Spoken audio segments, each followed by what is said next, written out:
Coming up tonight on Bus News. Stagecoach have announced changes to their Express City Connect services. The second-gen 1980 Metro Camel Glasgow subway trains are put out of service, and Lothian Central Depot receive a red wheel from the National Transport Trust.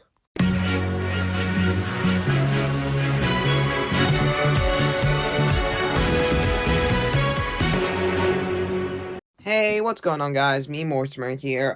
Charlie was supposed to be filming the majority of this episode. However, the footage he filmed supposedly corrupted, and then he's decided to bugger on off to Amsterdam, so that's fun. So yeah, this is yet another episode with me and me only, so sorry about that. First off, oh, thank God. But yes, essentially, Stagecoach, after months of people wanting this, they finally released information on their new service changes for the Express City Connect services in Fife. Thank God. Okay, so first off, this change isn't really to do with Express City Connect, but it's been lumped in here anyway. There's going to be new journeys on the 95 for Lothian train station.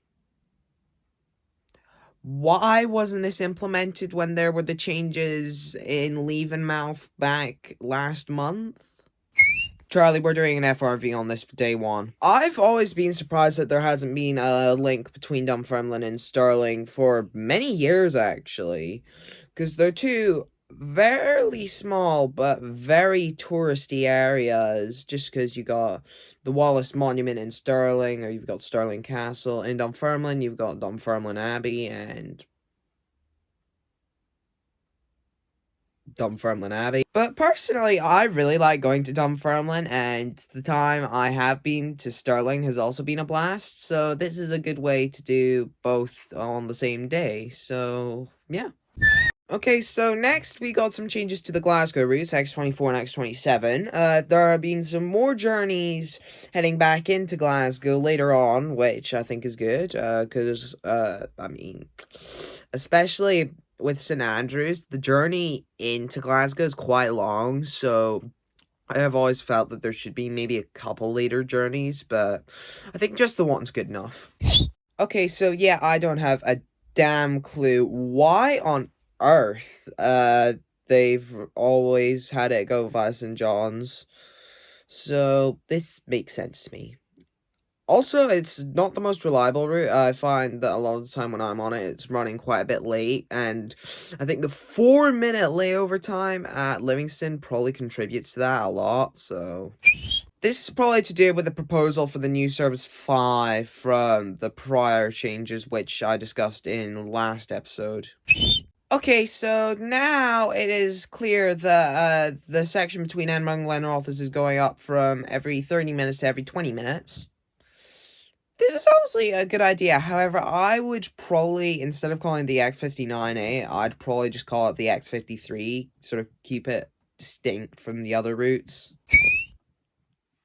Every 15 minutes for a service operated by Stagecoach in Fife that isn't the 19. Thank God, honestly. Hell yeah. I am honestly quite excited about this. The X56, I always liked it, but I was quite baffled that it didn't have a Sunday service. So now, even if it's only every 2 hours, I'm quite frequent. Even if it's only every 2 hours, I'm honestly quite pleased with this. This is quite exciting to me. I'm gonna have to find an excuse to go up to Perth now. This is interesting.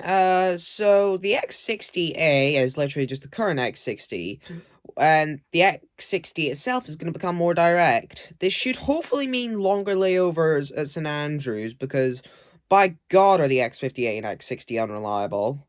And the fact that they interwork with one another at St Andrews basically means that they're essentially handicapping one another. Overall, these changes are pretty good. I quite like them. I'm hoping that this means that they're able to get the frequency of the buses over the bridges from every 5 to 10 minutes to just every 5 minutes flat.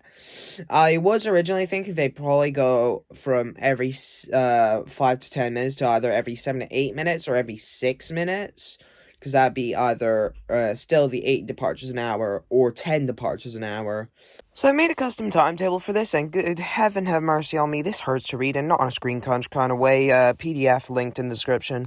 The thing that I find most annoying is the random jumps from every 5 minutes to every 10 minutes. And the fact that there are times where the X55 and X54 leave at the same time. It's just those slight inconsistencies just throw it all off. And I get also that they could have the set 15 minutes for the X55 and the set 10 to 15 minutes to Hallbeath Park and Ride. But surely there's a better way of doing this.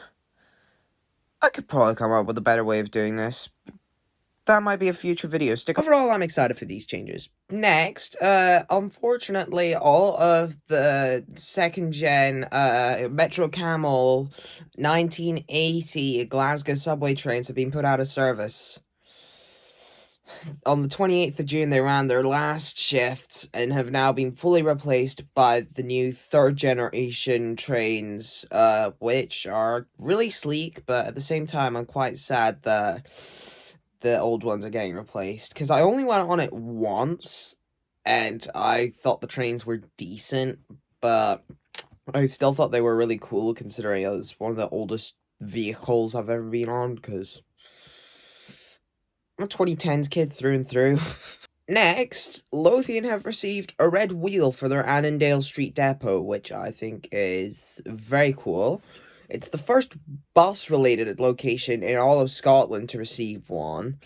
So I think that's really cool. I've yet to be able to go out and see it. If I do, I will leave a photo and I will pause the footage and read out what it says. Okay, so Lothian Buses have a photo of the plaque on their Facebook page that says Annandale Street Bus Garage, a 1922 exhibition hall converted in 1926 to an Edinburgh Corporation bus depot, now the home of Britain's largest municipal bus company. There's also a QR code you can scan if you have a second device on hand. And lastly, we have a Flickr now. It's basically kind of the same as my Facebook content, but I go a bit more in depth into the photos.